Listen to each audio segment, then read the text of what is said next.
The 2025 Volvo XC60. We have some subtle new updates to talk about, but stay tuned until the end of this video where I will be sharing with you how you can save between 10 to 11% off the MSRP of a 2025 XC60. More on that towards the end, but for right now, thanks to Car and Driver, they have compiled the latest updates for the XC60. It's not much because these SUVs, they just got refreshed last year. So the XC60, it carries over for 2025. You get some minor trim name shuffling, and last year's ultimate trim level, it is now called the Ultra trim. All right. And they are no longer using the Recharge name for the plug-in hybrids. Instead, they're simply calling those vehicles the plug-in hybrid XC60. And that's it. Those are all of your latest changes for the 2025 model year. We do have the official pricing, and you are able to build these vehicles on Volvo's website right now. The base core trim, it's going to start at $48,345. The Plus, it's going to start at $52,995. And the Ultra, it's going to start at $58,295. If you want the plug-in hybrid, then the Core plug-in hybrid, it's going to start at $59,345. The Plus, $63,895. The price goes up from there, and you can even get a fully decked out Polestar engineered plug-in hybrid XC60, which will set you back $76,545. Keep in mind though, for the regular XC60s, they are no longer offering the more powerful B6 power plant. Instead, we just have the B5 powertrain producing 247 horsepower and 266 pounds-feet of torque. Volvo claims that this model can do 0 to 60 in 6.5 seconds, and the fuel economy, it's about 26 mpg combined. And these vehicles, they are only available in all-wheel drive. These SUVs, they do come standard with the Pano moonroof, and if you want the Harman Kardon audio system, you will have to go with at least the Plus trim level, so you can option in that Harman Kardon audio system. So a Plus model B5 powertrain XC60, that's going to set you back about 55 grand with the climate package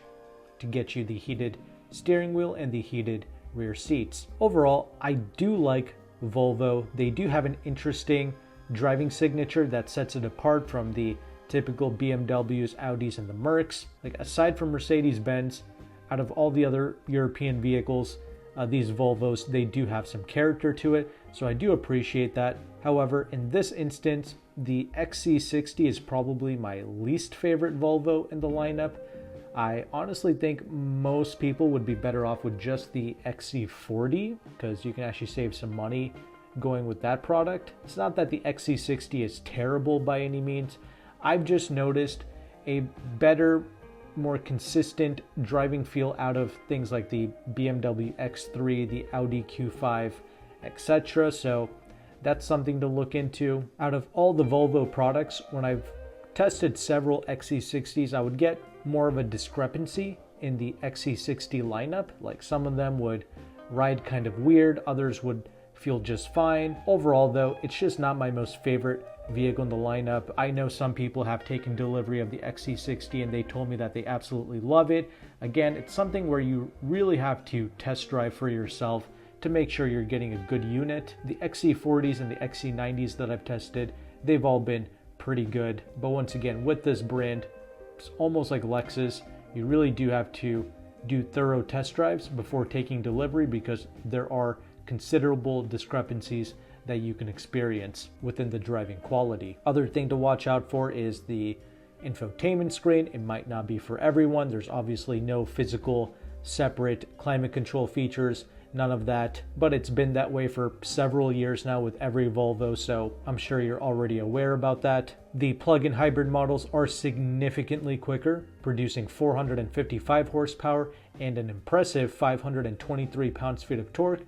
It will do 0 to 60 in 4.5 seconds, but the fuel economy, it's not that much better. It's really a performance hybrid, so you get 28 mpg combined compared to the 26 mpg that you got combined with the B5 powertrain. It's a decently practical vehicle.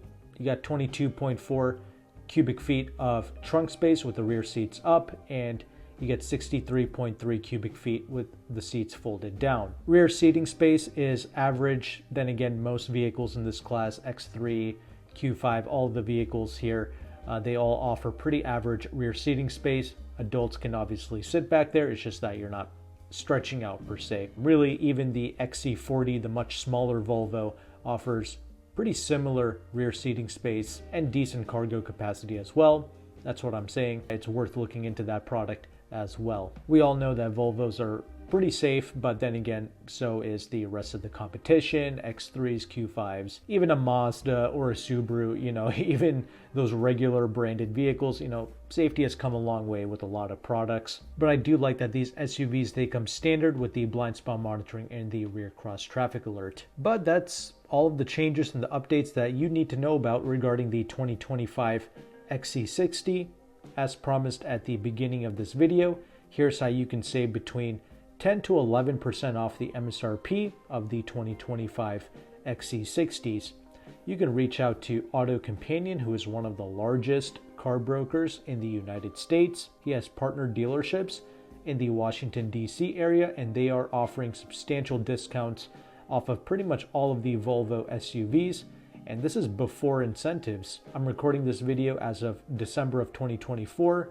Lease programs, interest rates, incentives, all of these things, they can change every month. But in the description box, I do have a leasing calculator that is free to use, provided to you by AutoCompanion. And this calculator will also update every month with the latest numbers. And on the regular B5 models, assuming you have perfect credit and you put no money down, for 3 years, the lease payment, it's about $586 a month. The one good thing about the B5 XC60 lease program is the interest rate, which is only like 1.1%. That's pretty great. Plus you have additional incentives that stack on top, like the Costco lease cash. So if you've been a Costco member for over 60 days, you can get an additional $1,500 off, and there's also a lease allowance of $1,000, so that's an additional $2,500 off on top of AutoCompanion's 11% off. And with that low interest rate lease, if you wanted to buy out the vehicle at the end, you would have some decent equity in this SUV. But despite the lower interest rate, these Volvos and most European luxury cars, it's not really worth hanging on to like some type of a family heirloom.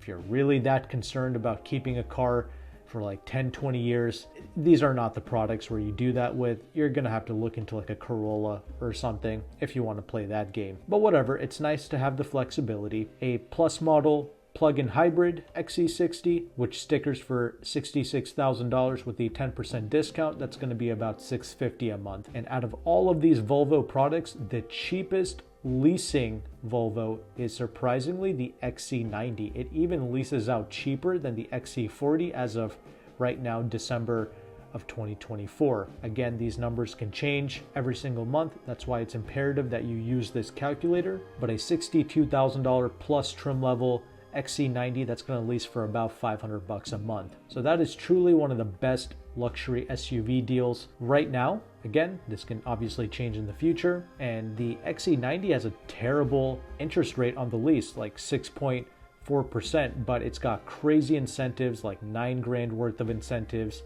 The plug-in hybrids, they also come with a lot of incentives, but as we saw with the XC60, it clearly was not enough. It still leases for like $650 a month with no money down. So that's just something to keep in mind.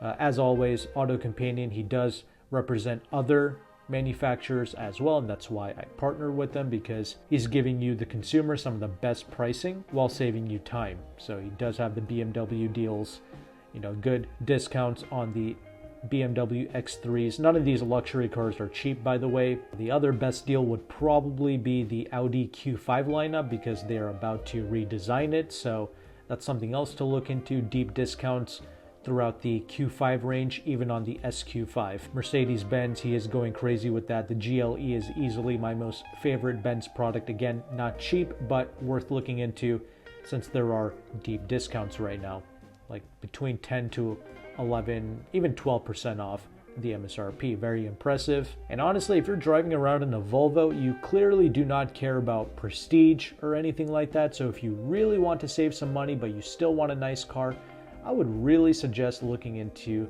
the Mazda vehicles, the CX-5s, the CX-50s. Those are truly really nice driving products, very refined. I would definitely give it a chance. And those are genuinely cheap no matter what you do, lease, finance, paying cash. All three buying methods work great with the Mazda lineup. And even Subaru, something like an Outback is worth looking into as well, 10.5% off on those. Lexus is only really worth it if you're willing to spend big bucks and you go with the top of the line luxury or the F-Sport handling trim levels. That's when you get the best Lexus experience. Otherwise, they can feel pretty tinny and not so great. So that's the problem with Lexus, but hopefully this gives you a pretty good idea of what the market is like, and hopefully my thoughts and opinions on some of these SUVs helped you out regarding your buying decision. Regardless of what you go with, none of these vehicles are bad, but I hope you utilize the resources that I shared. And if you want to work with AutoCompanion, yes, he's located in Washington, D.C., but he is able to ship nationwide, but shipping is something you have to pay extra for. He does charge a broker fee to access these deals. If you sign up with my affiliate link in the description box, AutoCompanion will take some money off of his broker fee. If you found value with this content, make sure to like and subscribe. Thank you again for watching. Take care and goodbye.